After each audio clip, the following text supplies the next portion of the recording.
Hello, thanks for joining me. I'm in Ceredigion at St David's Church, Blaenporth, tucked away down a short lane beside the busy A487 coast road and easily missed as the holiday traffic thunders past. The churchyard here is well kept and full of interesting monuments. A lot of them reflect the coastal nature of the parish, with many commemorated here having sailed away across the world, some to return, others sadly not. This stone is to Sarah and Alban Griffiths. He was a blacksmith. Sarah died in 1893, aged 60, and Alban in 1908, aged 80, having lost a son and a daughter. Joshua, their son, died in Brazil in 1883, aged only 18. Her daughter Mary died on Christmas Day of the same year, aged 22. This classical mourning figure is for Sophia Davis, who was born in this parish and married John Davis from Cardigan. They went to farm in Englynion in Pembrokeshire. Sadly, she did not live there for very long.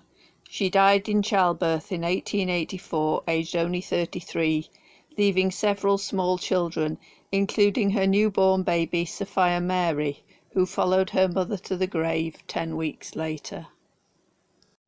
David Jones of Pembank in Aberporth drowned near Queenstown, now known as Cove, in Ireland, whilst on a voyage from Limerick to Bristol in 1855. He was 45.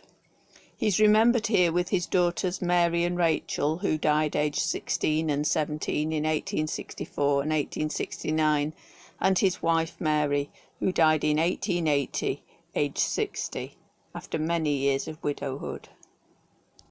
Not everyone who is buried here and is associated with shipping was a sailor, and not all were members of the Church of England. This beautifully carved monument is to Rachel, the only child of David and Mary Edwards. David was an officer of excise. Rachel died in 1843, aged 24.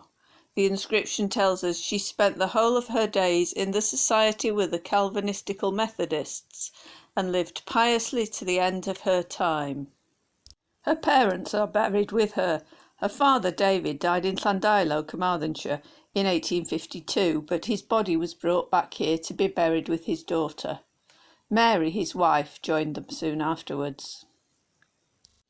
William Owen Jenkins was the son of Captain David Jenkins and his wife Phoebe, who lived at Rosevilla, Aberporth. He died in Cardiff Infirmary in 1897, aged only 16. His epitaph reads, "You that are young, behold and see how quickly death has conquered me. Its fatal stroke, it was too strong, it cut me off while I was young. The God above, he knows for why that in my youth I was to die." 2 years later, his father died aboard ship on a voyage from Rio to Buenos Aires. The inscription gives his place of burial as latitude 26 south, longitude 45 degrees 45 west. He was 47. His wife Phoebe lived until 1932. This memorial is to two sons of a Newcastle Emlyn solicitor, Thomas Evans Esquire and his wife Elizabeth. Thomas Davis Evans, their eldest son, died in 1857, aged 21, followed by George Davis Evans, their youngest son, who died 2 years later, also aged 21. Their joint epitaph reads, "Their excellent qualifications, combined with piety and filial affection, obtained for them universal esteem," and then changes tone in a more sentimental verse. "Two roses bright, so young and fair, called home by early doom, came to show what lovely flowers in paradise would bloom." Nearby is the monument to a former minister of this church, the Reverend John Thomas, who for 51 years was also rector of Aberporth and also perpetual curate of Llandigwydd and Leckryd. He had a total of 4 livings that would have brought in a good income, and he had curates to do a lot of the work. His epitaph reads, "He was faithful and assiduous in the discharge of his duties of his sacred function, in his conduct exemplary, in friendship sincere, an affectionate husband, an indulgent and tender parent. But praises on tombs are idly spent, a good name is a monument. He exchanged his life for a better, June the 2nd, 1795, aged 74 years. His wife Eleanor and son and daughter Anne and David are buried here with him. David and Anne Lewis of Pantgwyn in Pembryn parish put up this monument to their son John, who died aged 23 in 1843. It has Bible verses from Job and Timothy, and then an englyn. This is a traditional Welsh form of poetry, very difficult to compose because of its strict form, and also extremely difficult to translate. This one appears to have been composed especially for John. It uses his name, but in Welsh, Ioan, which is also used for internal rhyme and to rhyme with the last word of a line. This one means, more or less, a very lively Christian, Ioan, through a short productive life, one of the best of our young men, and a saint of the Lord's Church. His father David died the following year, with his wife Anne following 23 years later. If you like englynion, this churchyard is well worth a visit. There are some really good examples here. This one is to Eleanor, wife of John Rhys of Blaenporth, who died aged 28 in 1857. It says, "Oh, Ellen has died. She's left her home and a little baby to weep at her grave." Her husband John is remembered further along in the inscription. John Rhys lost his life on a voyage between St John's, Newfoundland and Miramichi in 1880. He was then 59. The manner of his death is most remarkable and somewhat debatable. The captain's report later said, on July the 7th, 1880, that the Titania was 50 miles off Cape Spear in dense fog and hit an iceberg which fatally hulled her bow. The captain ordered all to abandon ship, and everyone got safely into the lifeboats. But as she began to sink, John Rhys suddenly said he had something of great significance on board and demanded to be put back on the ship. Once on the ship, he declared he wanted to go down with her, and despite the captain and crew begging him not to do so, that's what happened. Apparently there were different accounts of what happened from different members of the crew, and some rumours suggesting foul play.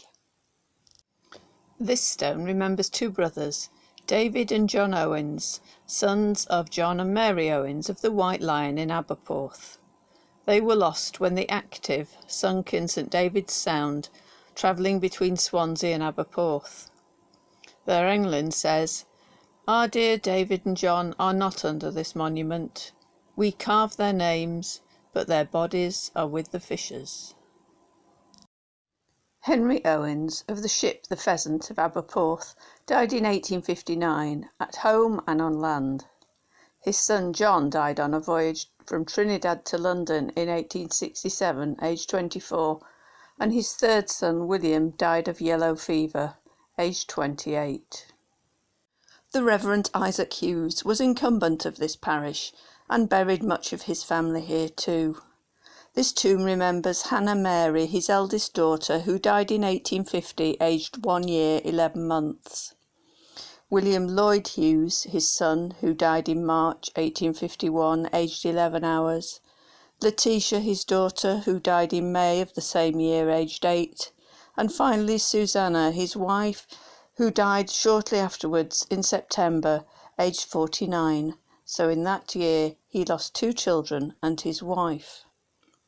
His youngest son, John Thomas Hughes, became curate at Myford in Montgomeryshire, but died shortly afterwards, in 1869, aged only 29. David Matthews' headstone was put up by the grateful members of the Tybyside Hunt. He was their huntsman for 40 years. Bizarrely, the mason has spelt hunt and huntsman, both with 2 capital H's each. Hezekiah Thomas of Dolwen, Blaenporth, died at his residence in 1869, aged 64. Captain John Thomas, his son, died at Navassa, West Indies, in 1867 while in command of the barque Unigem of Liverpool, and was buried there. Navassa is an uninhabited island rich in guano. His son Owen was buried at sea, coordinates given, and another son, Evan, died at home in Cardiff. Lastly, this beautifully inscribed tomb from his sister to the Reverend David James, once minister here. Apart from telling us about all his virtues, and that he died much regretted and lamented on the 15th day of July in the year of our Lord 1826, in the 51st year of his age, it has a verse. Sleep out in peace the Sabbath of the tomb, and wake to raptures in a world to come. Receive these tears, mortality's relief, until we share thy joy, forgive our grief. These little rites, a stone, a verse receive. 'Tis all a sister and a friend can give. The churchyard at Blaenporth is well worth a visit. The monuments are of a high quality and it's rich in interesting inscriptions in English and Welsh. I hope you enjoyed looking around with me. As always, please remember to hit the like button, and thank you for watching.